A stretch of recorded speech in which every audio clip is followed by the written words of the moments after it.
Halo, Nawa Kreatif, balik lagi di Modcast MCC. Kali ini kita akan berbincang bareng dari komunitas yang keren banget. Jadi jauh-jauh datang diimport dari Blitar, kalau nggak salah, dan juga dari Malang sendiri. Jadi di sini sudah ada dua narasumber. Yang pertama adalah dari Mbak Aziza Putri. Halo Mbak Aziza. Halo Mas. Dari Blitar Youth Forum. Betul nggak sih? Betul. Dan yang kedua adalah saya sendiri, Arman. Mohon maaf ya, sebelumnya ini rangkap jabatan. Jadi saya sendiri di sini selaku koordinator program bidang event dari Malang Creative Fusion. Halo Mbak Aziza, apa kabar? Alhamdulillah baik. Kayaknya capek banget. Enggak sih. Enggak. Masih semangat ya? Masih dong, harus. Ya. Anak muda katanya nggak boleh capek duluan. Mbak Aziza, dari Blitar Youth Forum. Tapi sebelum kita ngomongin Blitar Youth Forum, kita ngomongin dulu tentang Mbak Aziza. Bisa diperkenalkan dulu ke kita punya sebutan Nawa Kreatif tadi ya. Nawa Kreatif. Nawa Kreatif. Okay. Tahu nggak Nawa itu apa? Tahu. Apa? Kawan-kawan. Iya kan? Kok ngerti? Nah, iya kan Blitar deket Mas sama Malang. Jadi Basa Walian saya masih kenal gitu. Oke. Apalagi Mbak Basa Walian sing Sam. Gampang. Lalu, Nendes Combat ngerti nggak? Hah? Nendes Combat ngerti nggak? Enggak, apa itu? Aku Asia. mikir dulu. Nendes Combat. Nanti dicari. Nendes. Apa ya? Enggak tahu lah. Nendes Combat. Nendes itu senden. Combat itu tembok. Oh.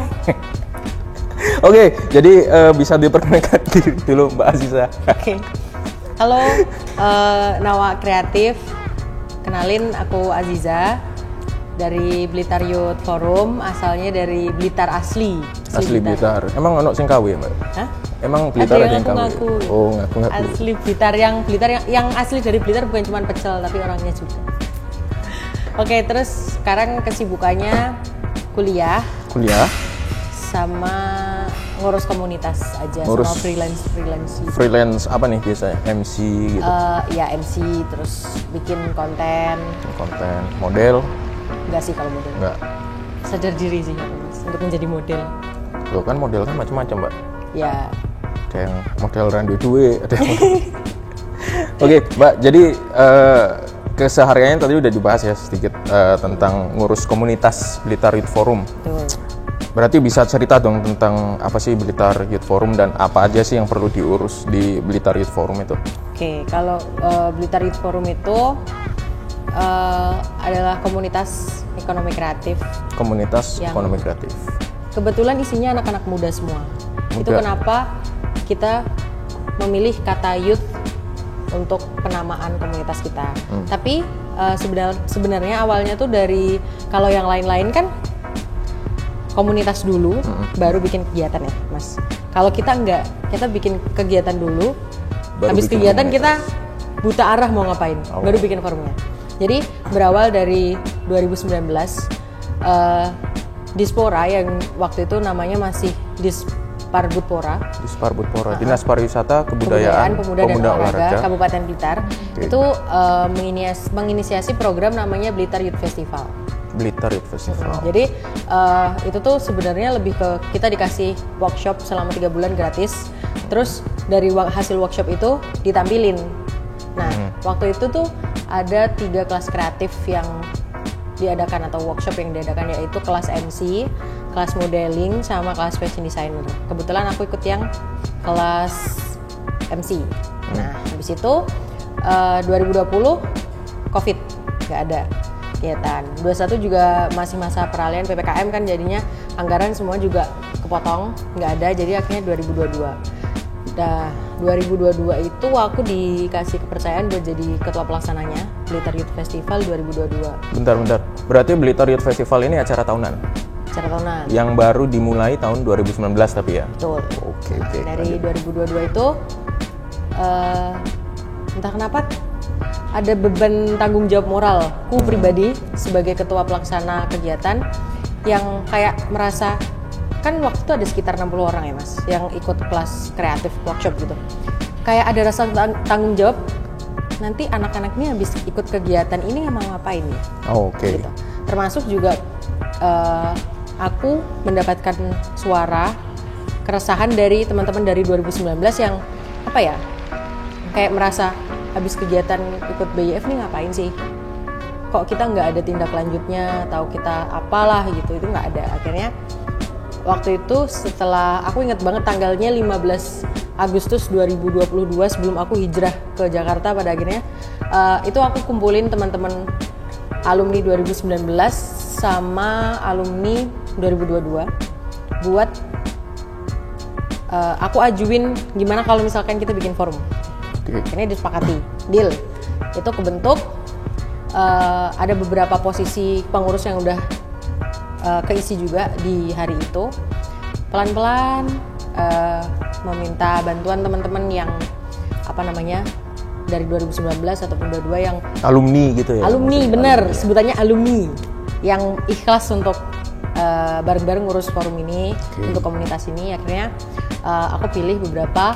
Ada yang kayak misal sekretarisku itu temanku sekelas dulu namanya Mas Delang, terus ada divisi humasnya tuh ada Wenda, terus bendahara ada Mbak Ima, dan ada Mbak Silvi juga yang dari 22, ada Mbak Vina wakilku dari 2019 juga. Akhirnya 2023 bulan Juni kita badan hukumnya jadi. Oh, langsung dibikin legalitas ya?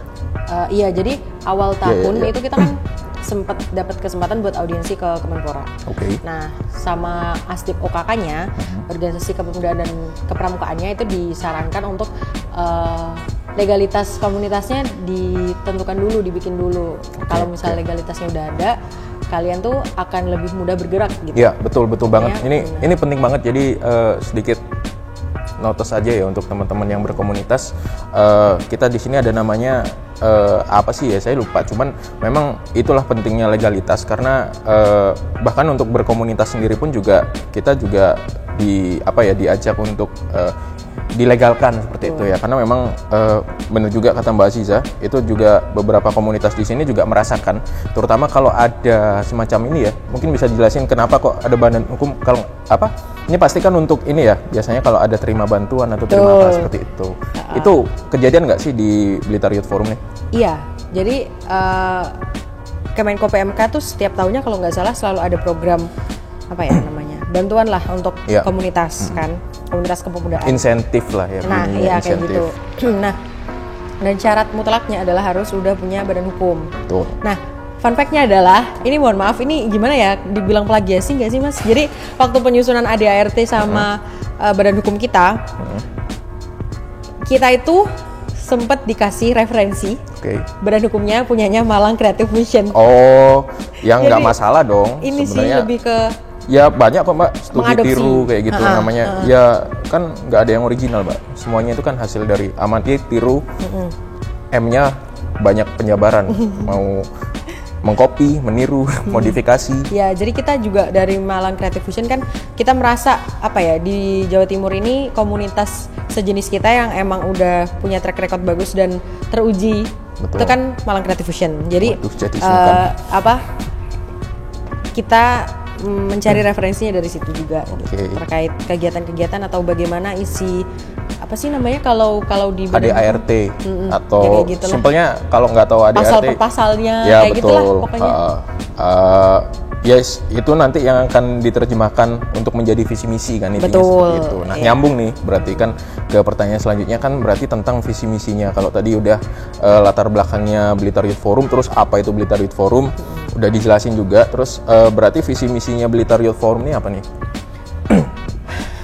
Goal besar kita itu adalah mengembangkan ekosistem ekonomi kreatif di Kabupaten Blitar. Karena semenjak kita mulai aktif bergabung di ICCN kan akhirnya kita ketemu banyak komunitas serupa nih.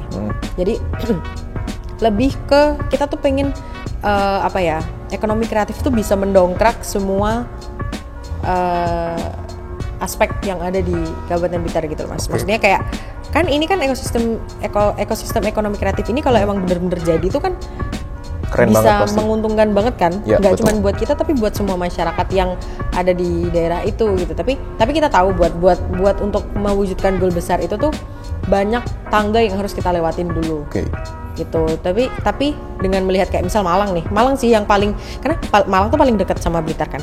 Jadi kayak kita bukannya Kediri Mbak? Hah? Bukan Kediri ya, Blitar sama Kediri dempet kan? Kan sama Malang juga. Dan Malang kan udah ada komunitasnya kan. Oke. Komunitas yang emang benar udah settle gitu loh. Ya. Makanya kita sering menjadikan Malang tuh kayak apa ya?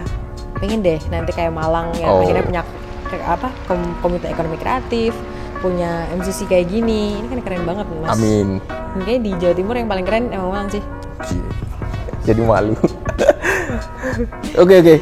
Berarti kalau ngomongin tentang potensi ekonomi kreatif di Blitar itu gambarnya sendiri seperti apa sih? Soalnya kan kalau kita kan di sini di MCC juga, terutama di Modcast ya, kalau kita berbicara tentang ekonomi kreatif tuh luas banget, dan mungkin ini baru pertama yang ada dari kalau kemarin ada Mas Hiza, tapi beliau cuman fokusnya ada di subsektor animasi ya. Tapi kalau ini kan baru pertama nih di Modcast kita ini sekarang kedatangan yang ngomongin dari komunitas secara keseluruhan dari luar Malang gitu. Jadi mungkin bisa dikasih gambaran ke nawak kreatif sekalian seperti apa sih iklim ekonomi kreatif di Blitar Kabupaten seperti itu. Oke.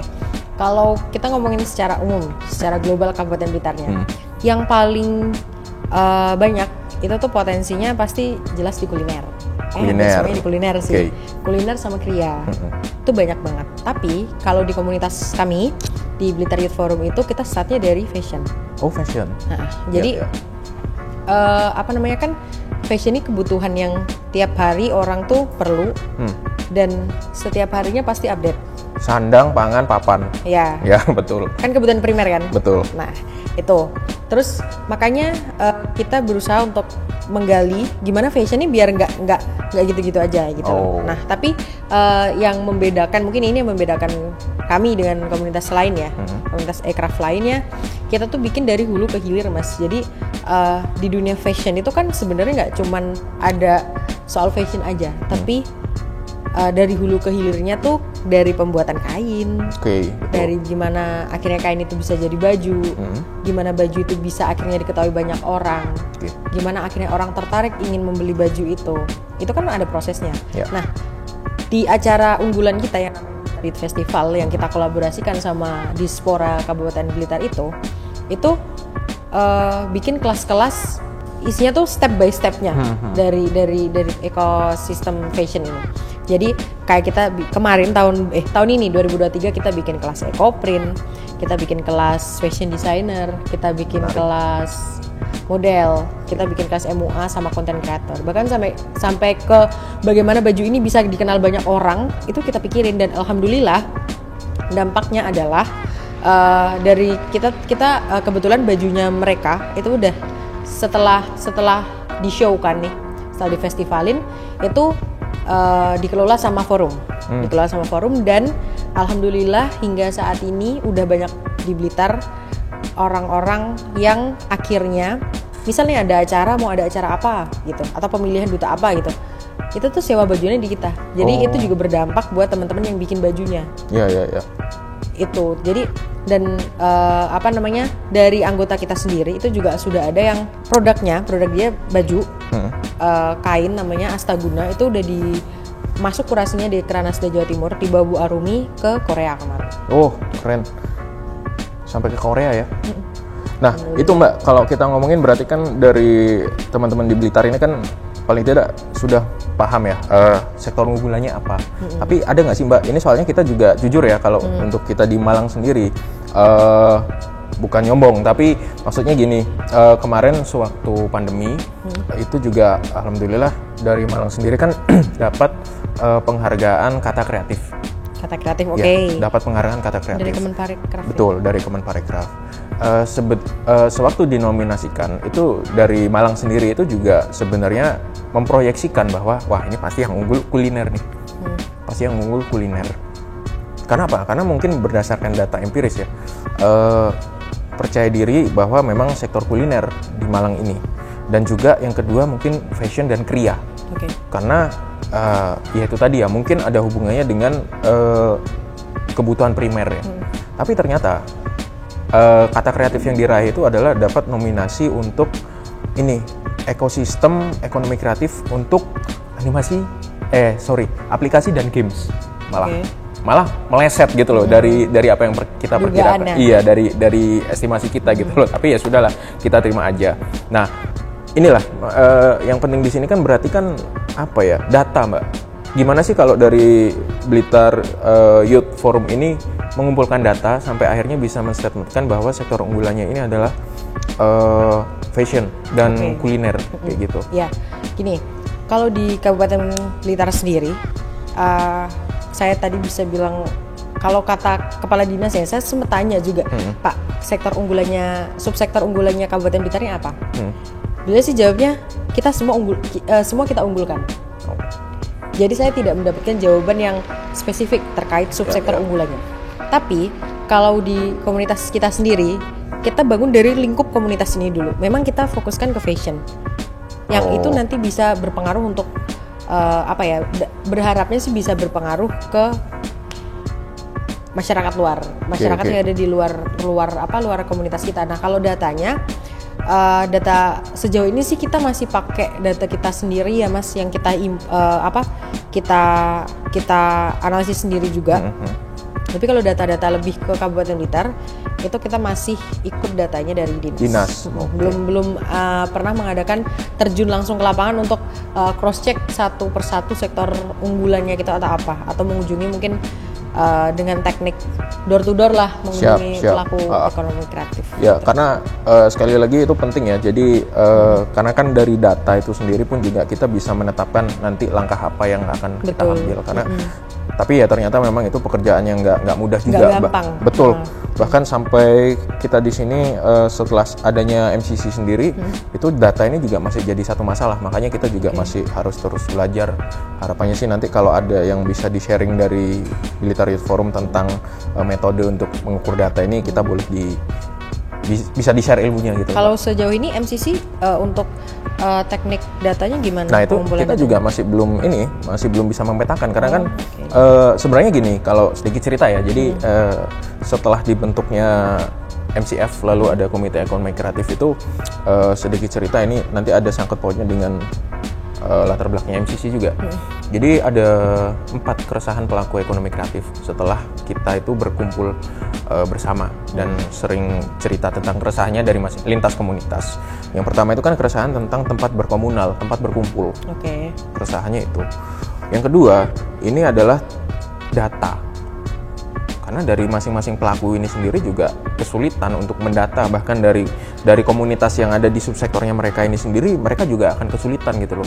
Datanya, sebenarnya data yang sulit ini kan validitasnya, Mbak ya, by name, by address, dan by site-nya. Maksudnya ada nggak sih? Soalnya di Pemkot Malang ini sendiri pun juga kalau kita tanya dari masing-masing dinas, yang namanya subsektor ekonomi kreatif 17 ini kan nggak cuma ada di satu dinas saja. Betul. Jadi lintas kedinasan gitu, dan masing-masing dinas punya datanya sendiri-sendiri, punya versi sendiri-sendiri.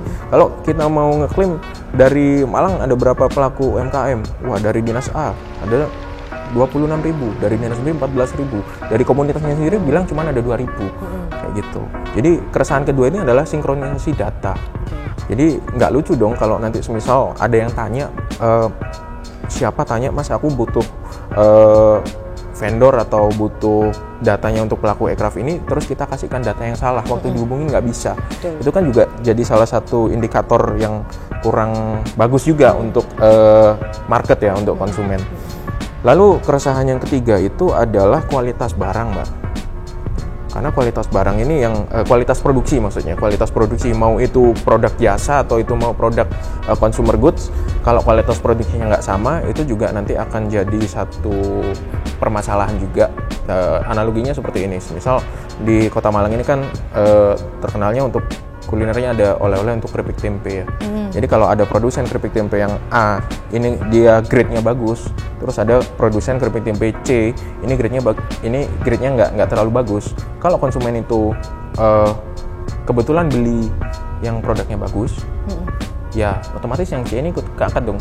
Orang kan pasti ngejudge-nya, oh ternyata produk keripik tempe di Malang enak ya, yang C kan ikut diuntungkan. Tapi kalau yang terjadi sebaliknya, kan kasihan yang A, padahal dia produknya itu bagus gitu loh, tapi karena apes aja mungkin yang beli, karena dia ternyata beli produknya si C ini, akhirnya kan kena. Judge juga, kena imbas juga. Itu keresahan ketiga. Lalu keresahan yang keempat ini yang paling penting adalah peningkatan pemasaran.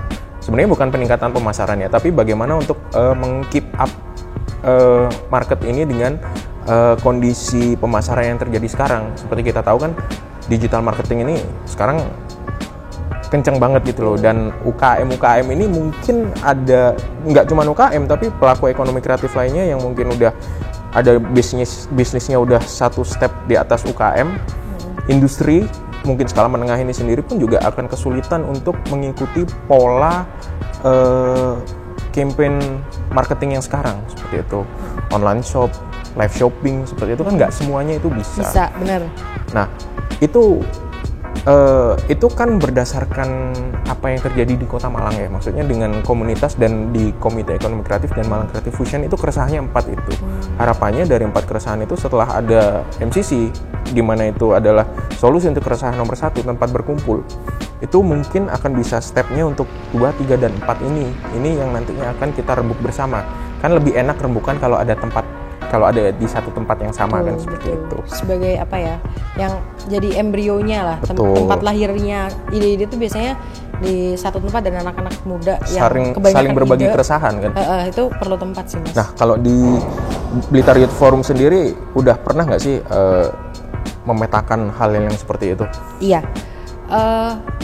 Balik lagi karena mungkin by experience juga ya, dari yang kita dapatkan. Akhirnya kita juga sadar selama ini bahwa kita kan kalau misalkan rapat gitu, mungkin kita memanfaatkan fasilitas dari Dispora gitu ya. Kayak ada ruangan yang memang bisa kita gunakan. Tapi kita juga mikir itu kan di lingkup dinas. Biasanya kan kalau di lingkup pemerintah tuh agak gimana gitu ya, Mas ya. Karena itu kebetulan tempatnya itu juga kita harus masuk dan ada beberapa dinas di situ gitu. Nah, semacam block office gitu. Ya mungkin begitulah. Nah, jadi kayak kurang bisa apa ya, maksudnya itu kita kalau mau ngapa-ngapain tuh terbatas. Akhirnya kebetulan kita ketemu orang baik, Mas. Jadi waktu kita tuh baru launching kemarin Agustus tanggal berapa sih, 19 Agustus tuh kita barusan launching Blitar Youth Forumnya yang di launching sama Ibu Bupati dan beberapa jajaran. Nah, sebelum hari H itu kalau nggak salah tuh H-3 kalau nggak salah, ketemu sama salah satu orang Blitar, namanya Ibu Diah Laksmita Rukmi atau kita panggilnya Bu Meta. Kebetulan Bu Meta ini ada satu rumah yang tidak ditempati, dan itu dipinjamkan kepada kita untuk kita bikin, terserah lah mau bikin apa, yang penting bermanfaat tentang kepemudaan.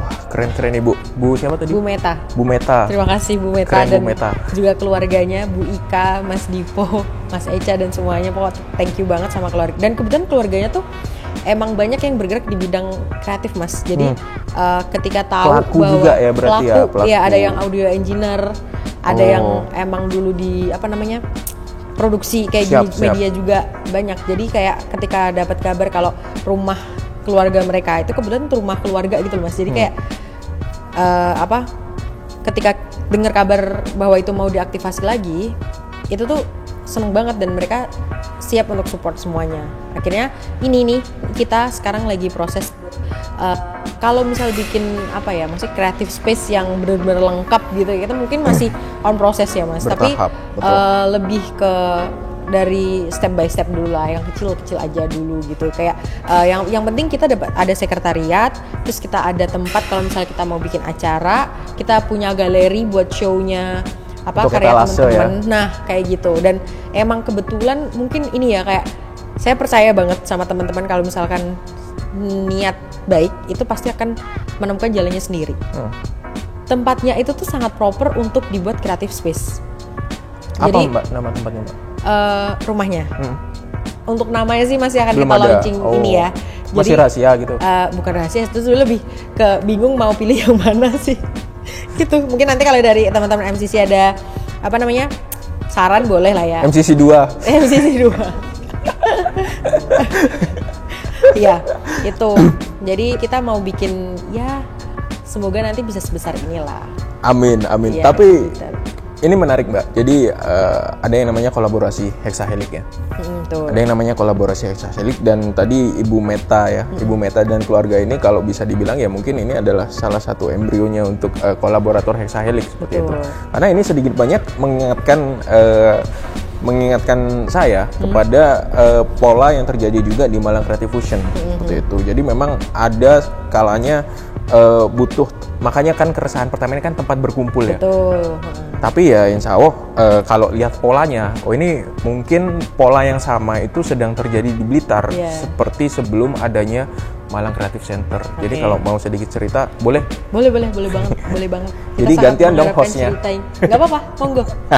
Oke, jadi kalau sedikit flashback sendiri ya dari Malang Creative Fusion itu sendiri, MCF ini sendiri kan terbentuknya itu karena memang dari komunitas yang memiliki keresahan yang sama gitu. Tetapi untuk bisa jadi besar kan nggak bisa cukup hanya komunitasnya itu aja, harus ada kolaborator yang lainnya, stakeholder lah istilahnya. Harus ada stakeholder lainnya. Jadi kalau di MCF sendiri kan akhirnya dulunya mungkin dikenal dengan pentahelix ya. Pentahelix. Sekarang udah hexahelix. Tapi ya meskipun nggak semuanya itu terkumpul, tapi paling tidak yang paling penting ya, yang paling vital itu justru dari komunitasnya ini dulu salah satu pilar hexahelix yang harus aktif nih. Setelah itu baru dari birokrasi, dari government. Pilar keduanya ini adalah government. Karena apa? Karena regulasi itu kan memang harus dilandasi dari pemerintahan ini dulu. Tapi regulasi tanpa ada yang mengisi jiwanya ini tadi, komunitas ini tadi, ini nggak akan bisa jalan. Yang ketiga ini nanti baru dari pihak swastanya, lain-lain. Dari media, dari bisnis, dari agregator keuangan, akademisi juga itu penting. Seperti itu. Dan mungkin pola yang terjadi di sini adalah yang dari komunitas ini sudah jalan nih. Dan akhirnya sudah bisa dilihat oleh pemerintah kan. Akhirnya sudah ada kolaborasi, sudah ada sinergi. Komite Ekonomi Kreatif itu sejarahnya dulu juga seperti itu. Jadi dari Malang Creative Fusion, komunitas lalu berfusi dengan KEK, dengan Komite Ekonomi Kreatif, sampai akhirnya ya kalau mau cerita panjang ya, tapi nanti ada di bawah tuh ada semacam mural yang menceritakan sejarahnya tentang bagaimana fusi antara MCF lalu membentuk satu komite yang isinya adalah gabungan dari unsur komunitas, iya unsur hexahelix, tapi yang paling motor ini adalah nggak semuanya, tapi memang idealnya adalah dari hexahelix sendiri ini masuk di komite. Tapi yang paling vital dulu untuk kickstartnya di awal itu memang dari komunitas dan dari birokrasi Mbak. Jadi ketuanya Komite Ekonomi Kreatif itu adalah Kepala Dinas Bapeda. Anggotanya baru dari wakilnya baru dari komunitas. Gitu. Seperti itu. Jadi bagaimanapun juga ya ini ada sangkut pautnya dengan politik ya memang ya. Tapi kan kita juga nggak bisa menampik bahwa ya MCC ini sebesar ini kan produk politik Mbak, kebijakan politik. Tapi bukan politik yang praktis seperti itu. Makanya kenapa kok yang didekati adalah unsur pemerintahan dari birokrasinya, dari birokratnya. Kondisi politik seperti apapun, kalau birokratnya ini sudah satu visi, dulu awalnya kalau saya dengar cerita dari senior di MCF berantem antara komunitas dengan dinas ya, mohon maaf. Tapi ya memang kenyataannya seperti itu. Baru kemarin ada dari Ideaton, dari Kemenpan RB itu juga mengundang senior saya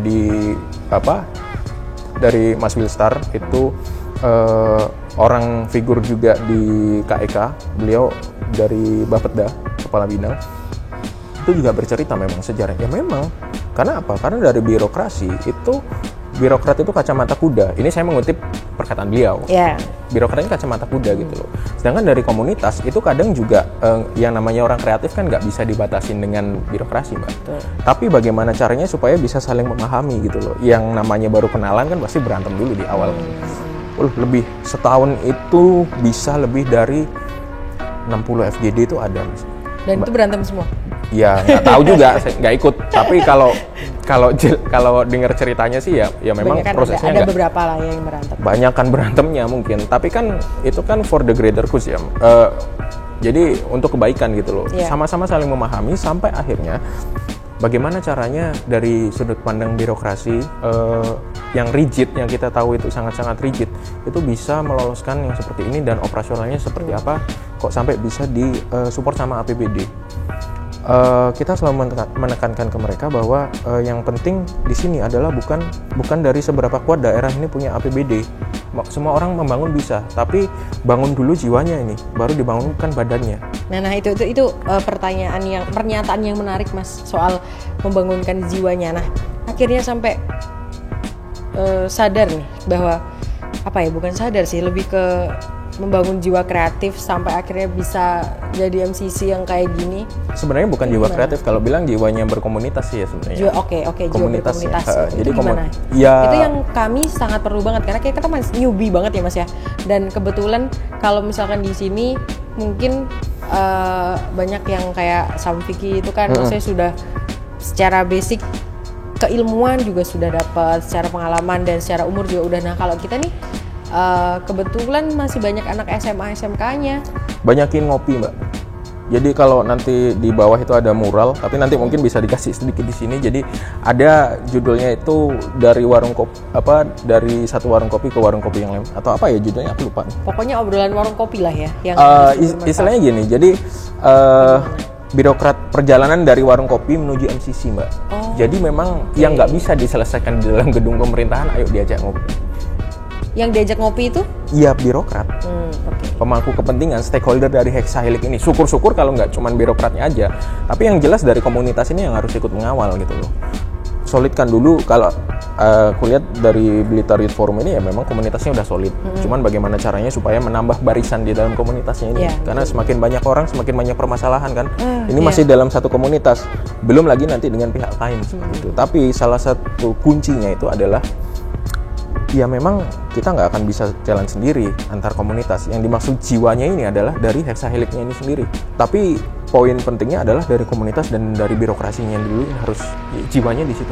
Nah, pertanyaannya adalah ketika kita ingin menyatukan jiwa-jiwa komunitas, jiwa-jiwa kolaborasi lah ya Mas, antara unsur Hexahelix kita, oke lah komunitas sudah solid nih. Terus kalau misalkan sama mereka, utamanya sama government-nya, itu kan akan dibenturkan dengan yang namanya egosentris.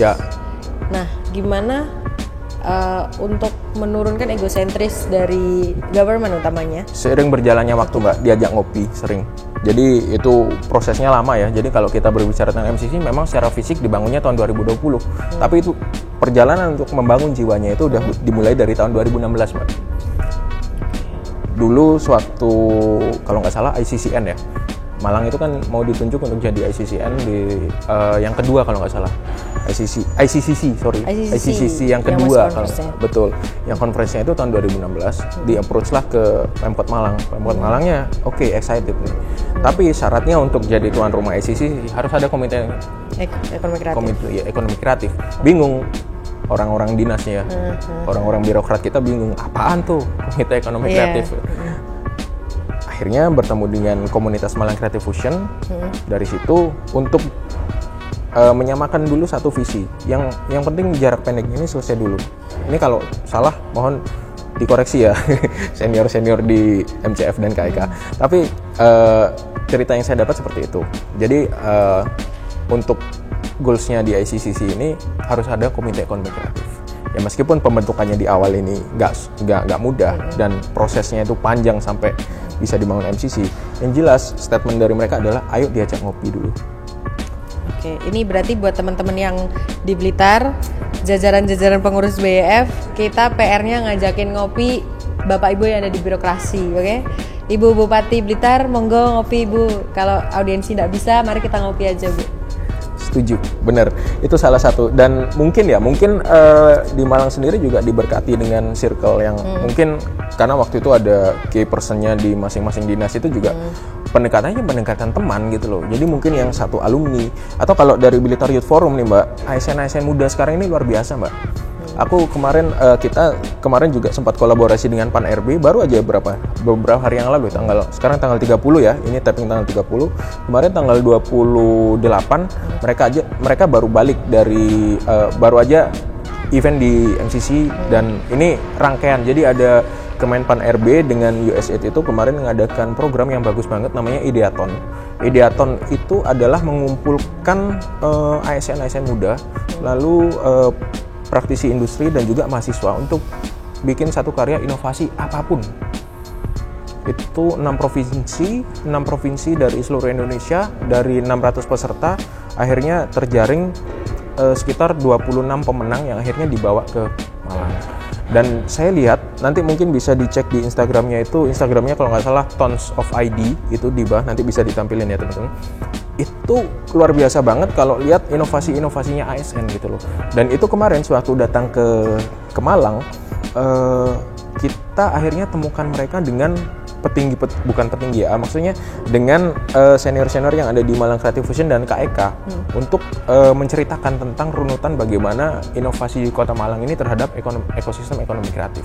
Itu idenya ya akhirnya dari mereka sendiri juga membuka wawasan. Oh ya memang seperti ini, dan itu ASN, Mbak. Okay. Dan makanya mungkin ada di situ di Blitar ya, deketin lah teman-teman ASN muda seperti itu, karena nggak semua itu nggak semua ASN itu punya pikiran sudut pandang awam ya. Betul. Kacamata kuda enggak. Yeah. Kalau mereka itu bisa diajak pendekatan yang lain di balik di luar tembok kantor, itu insya Allah mungkin bisa dimulai. Tapi kalau aku lihat dari Blitar Youth Forum ini sendiri juga anggotanya udah banyak ya, ada berapa, 170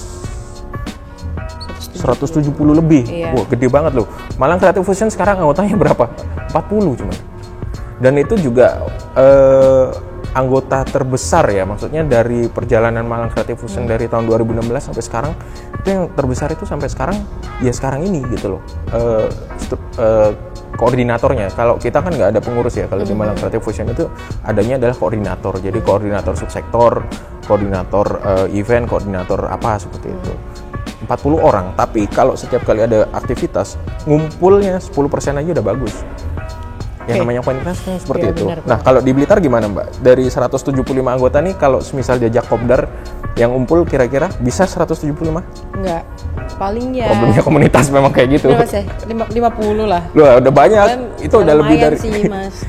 Karena mereka alhamdulillah gini, Mas. Mereka kebetulan kan masih anak SMA. Masih muda untuk kita ajakin buat keluar, buat ngobrol tuh masih muda gitu. Kayak mereka mungkin merasa memiliki kepentingan.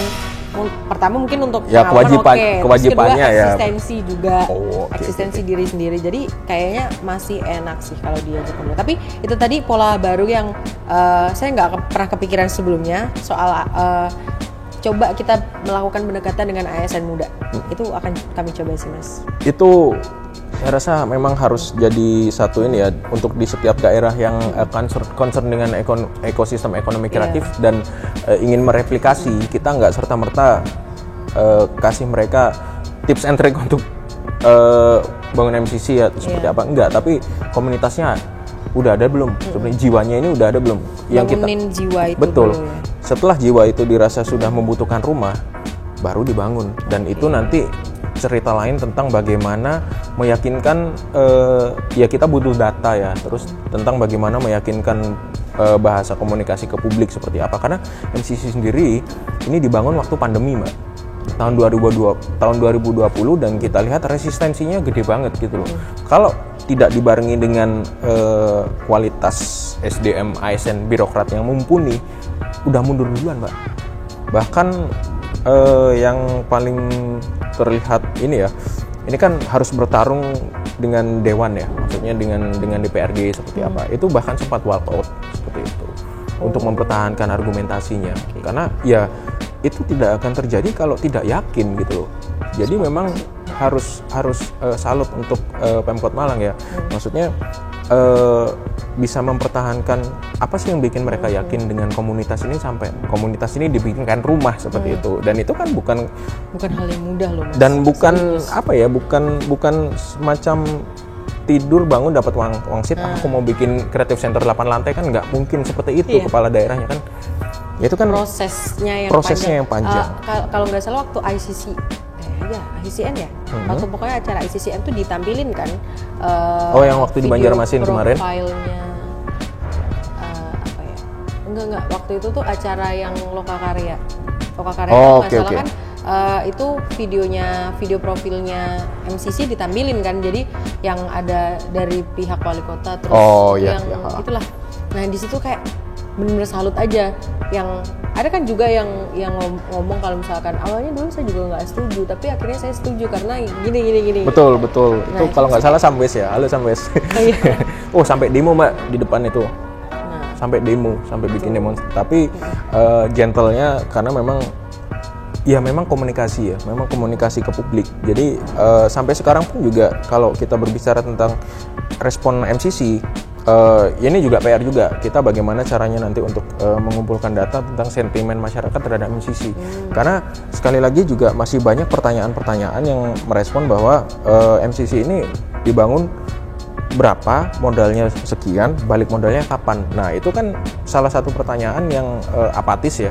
Salah satu pertanyaan apatis dan juga mungkin out of context karena fungsinya MCC itu bukan dibangun seperti itu. Jadi salah satu tujuannya ini kan adalah membangun ini ya, analoginya gini deh gampangnya, pemerintah itu bangun jembatan kan nggak mikir balik modalnya kapan kan, karena fungsi jembatan itu bukan untuk fungsi ekonomi, bukan untuk fungsi profit center seperti itu loh. Tetapi jembatan itu setelah jembatan dibangun, daerah yang terhubung ini apa sih peningkatannya dari segi ekonomi sekitar, terus kualitas hidup masyarakat seperti apa.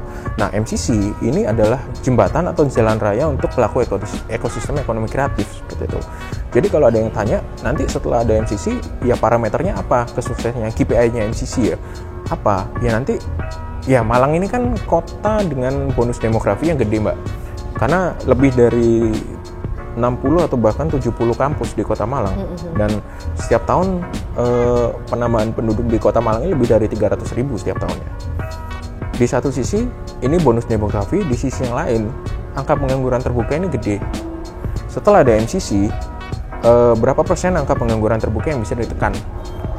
Dan menekannya ini bukan berarti nanti akan menciptakan lapangan pekerjaan baru, enggak, tapi apa?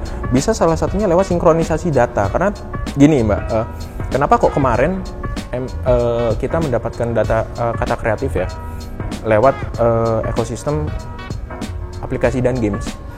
Karena SDM-nya itu bisa jadi mereka kan bekerja ini kan kerja sektor informal Mbak. Ya programmer gimana sih Mbak kalau nggak punya kantor?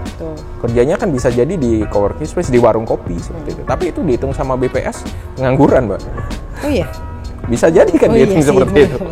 Bener. Karena nggak ada di ininya, nggak di data sebagai pekerja kantoran gitu loh.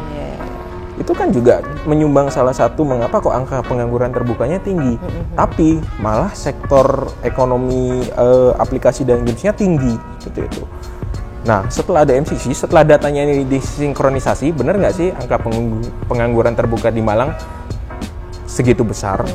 Lalu yang kedua adalah mindset entrepreneurship yang terbangun, yang sampai nanti akhirnya mereka sendiri yang nggak jadi pengangguran tapi mereka jadi pengusaha, jadi entrepreneur, UMKM, startup seperti itu. Itu satu KPI-nya MCC. Yang kedua adalah tentang seberapa banyak PAD yang tumbuh setelah adanya MCC. Jadi istilahnya ada pertanyaan-pertanyaan yang kontra dengan MCC itu karena memang narasinya itu nggak sampai. Yaitu memang PR, kita akuin PR dari MCC sendiri dan dari Komite Ekonomi Kreatif dan Malang Creative Fusion untuk lebih mensosialisasikan fungsi MCC ini seperti apa. Toh juga dari depan juga banyak yang masih bilang ini rumah makan Padang. Ya iya sih. Iya soalnya gini atapnya. Bener. Tapi ada filosofi di baliknya. Jadi karena memang Nawak Kreatif yang udah sering lihat feed Instagram mungkin tahu ya kenapa kok bentuk bangunannya seperti itu. Tapi aku cerita ke Mbak Aziza. Jadi filosofinya di sini adalah MCC ini sebagai simbol budaya baru Kota Malang untuk ekonomi kreatif. Kenapa kok simbol budaya baru ekonomi kreatif tapi bentuknya seperti ini? Karena filosofinya adalah ini diambil dari Candi Badut. Candi Badut sendiri itu kan juga simbol kebudayaan dari masa lalu, abad ke-9 ya kalau nggak salah, candi tertua di Jawa Timur katanya.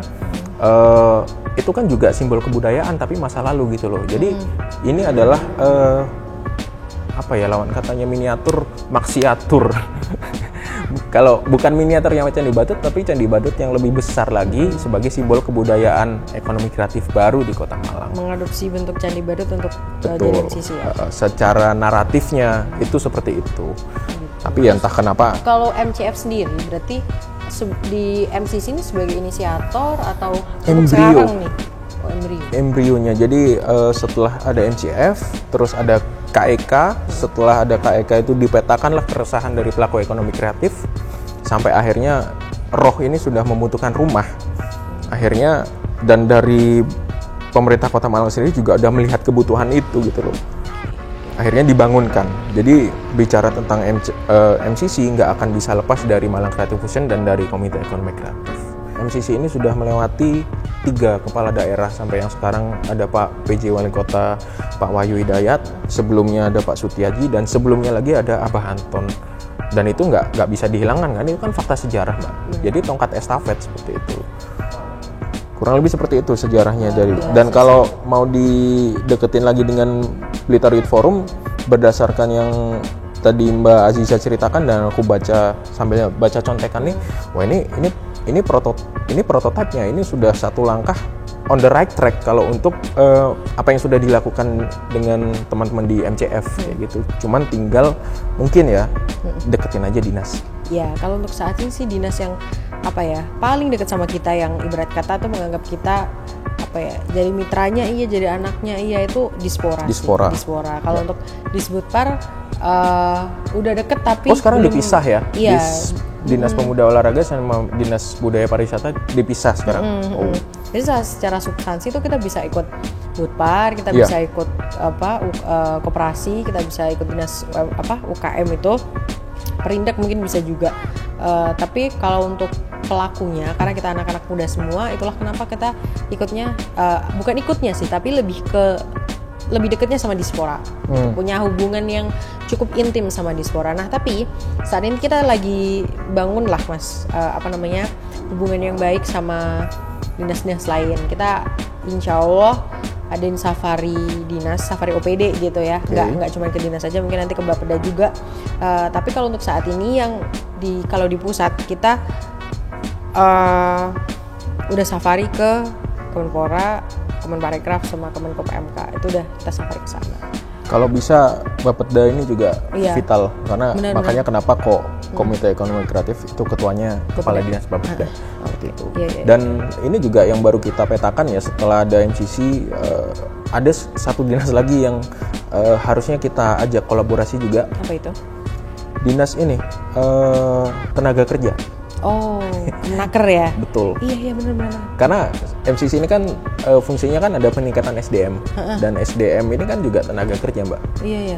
Itu ternyata ya inilah yang namanya kolaborasi ya. Yang namanya kolaborasi ini nggak akan bisa selesai hanya dengan nanti saya kerjasama dengan tapi nanti setelah itu, setelah timbul setelah ada solusi, pasti akan timbul permasalahan baru yang nggak akan bisa kita selesaikan kecuali kita harus mengajak orang lain.